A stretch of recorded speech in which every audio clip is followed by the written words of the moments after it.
December was in full swing on Sodor.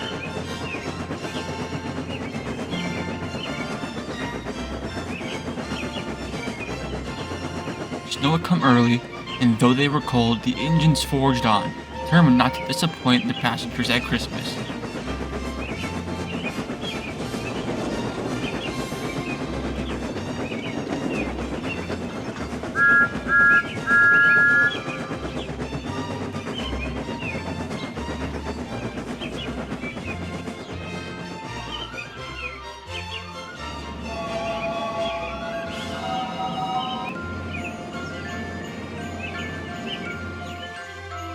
Everyone was happy.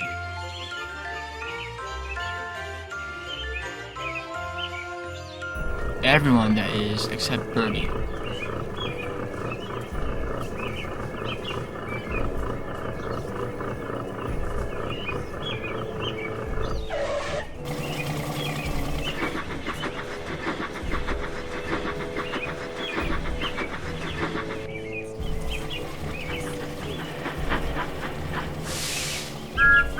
Hello, Birdie. Enjoying the snowfall? Birdie. I can't enjoy anything at present. Why not? That's why. If passengers make you cross, I think you might be in the wrong profession. It's how they get during the holidays, Birdie continued. Everyone's in such a hurry that they lose their manners. The roads are too slick to drive fast, but all they care about is getting their shopping done. Well, there's a lot to be done around this time of year.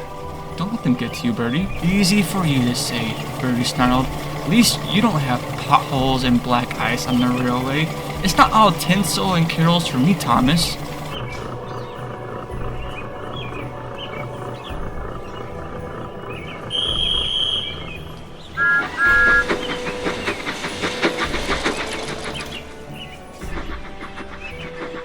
What a Scrooge. On another part of the island, it was all tinsel and carols. Trevor the traction engine bustled happily about in the snow. The vicar was putting on festive sleigh rides during the day. The sleigh, of course, being Trevor's cart. Trevor didn't particularly fancy the red nose the vicar had stuck on him, but he was delighted with how happy the children were. As dusk fell, the church volunteers prepared hot meals for everyone. With bellies full and hearts warm, the congregation set out into the night to carol. Trevor loved the carols and whistled along with the songs when needed.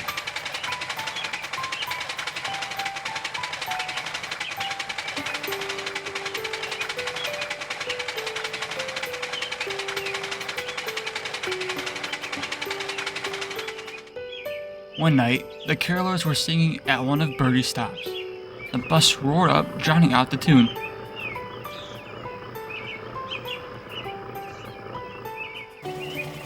Trevor spoke in a hushed tone, not wanting to disrupt the choir. Evening, Birdie. Didn't expect to see you out so late. I could say the same to you, Birdie. Birdie's passengers bustled out, taking no notice of the carolers. I don't know why you even bothered, Birdie went on. You should be keeping warm in your shed. It's beautiful what the carolers are doing. A little Christmas cheer to brighten up the holidays. A lot of good it's doing, sniffed Birdie, eyeing up the oblivious passengers as he roared out of the yard. Poor Birdie, thought Trevor. I must find a way to cheer him up. Over the next few days, Trevor tried everything. He whistled whenever the bus passed by, did his best to sing carols in tune, and even brought lights for Birdie to hang in his windows. Despite his best efforts, Birdie continued to be a Grinch.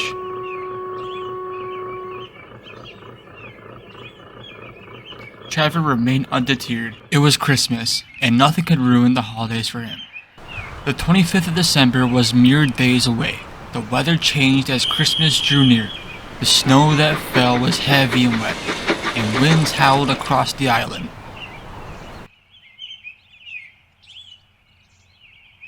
At last, there was a break in the bad weather. Birdie was busier than ever with procrastinating passengers rushing about to finish their Christmas shopping.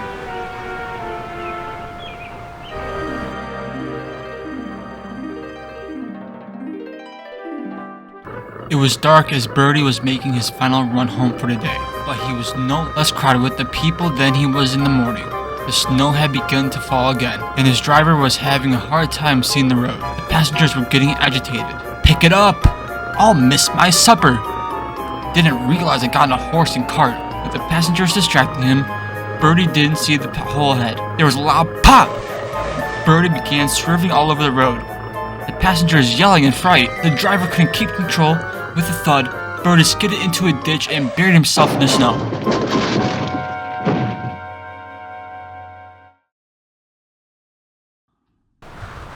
Thankfully, no one was hurt, but the passengers grumbled even further. "What did you go and do that for? This is a mess, isn't it? I'll not freeze to death on a bus." Bertie was about to retort when he heard something. Down the road, there was a chugging noise, followed by soft singing. Out of the darkness came Trevor and the carolers. "Goodness me, Bertie," gasped Trevor. "Are you alright?" Bertie's answer was muffled by the snow. The carolers jumped down and headed for Bertie. The vicar poked his head through the door and motioned the passengers towards him. But the passengers glared. "Come on, everyone," said the vicar. "We'll get you to safety." "Like heck you will," shouted a passenger. "It'll be New Year's Day before that old relic of yours gets us anywhere." The other passengers mumbled in agreement. "Suit yourself," sighed the vicar. "Can't see the appeal in a stranded bus over a cozy parish full of blankets and warm meals. But to each their own, I suppose. Godspeed to you all. Merry Christmas." The passengers quickly rethought their position and hurried after the vicar. Once everyone was piled into the cart, Trevor set off back to the church. Bertie stared desperately as he watched Trevor disappear in the distance. "Oh," he thought, "Trevor will never come back for me after how horrid I've been. I'll have to freeze out here, all alone. Oh dear, oh dear." The snow piled up around Bertie. He grew colder and colder, and with nothing else to do, he began to drift off to sleep. "Trevor, you didn't think I was going to leave you here, did you?" A strong chain was attached between them. Bertie's driver and a few of the church volunteers were at the back. Trevor gave a great heave. Slowly but surely, Bertie began to move. "You're doing it! You're doing it!" Bertie cheered in delight. "Nearly there. Nearly there." Trevor's wheels slipped and his boiler strained, but with one final mighty effort, he pulled Bertie out of the ditch.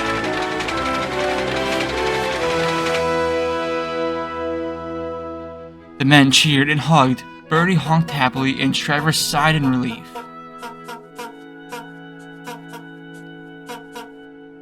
A little later, Bertie had been pushed into Trevor's shed.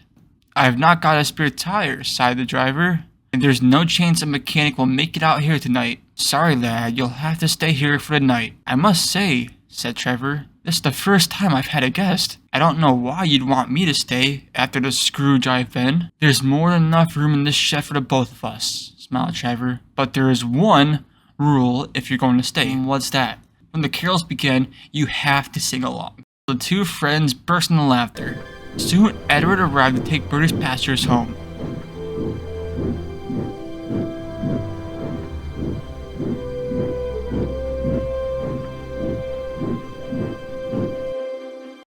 The vicar led them out to the railway line, but they stopped when they reached the shed. "Bertie," said one man, "we owe you an apology. You wouldn't be in this mess if it weren't for us. We've got so wrapped up in our own schedules that we forgot what Christmas is all about, being kind to one another. I never have gotten into town for my shopping if it weren't for you," said an older gentleman. "I'd be lost without you. I hate winter driving." "And I thank you," said Bertie's driver, addressing the vicar and Trevor, "for helping us out of a tight spot and giving us a place to keep warm. I couldn't rightly call myself a man of God if I turn a blind eye to you in your time of need," he said. "My doors are always open. Now I believe you have families waiting for you." And he motioned to Edward's coach. There was silence. "I'd like to stay," the lady said after a while. "Just a little long. We haven't sung carols yet." "We have to sing carols," insisted the passengers. The vicar's eyes lit up, and he turned to the old engine. "What do you say, Edward? Think you can wait a few minutes before taking these people home?" "Of course, your reverence," smiled the old engine. "Besides, I never missed a chance to hear Trevor singing."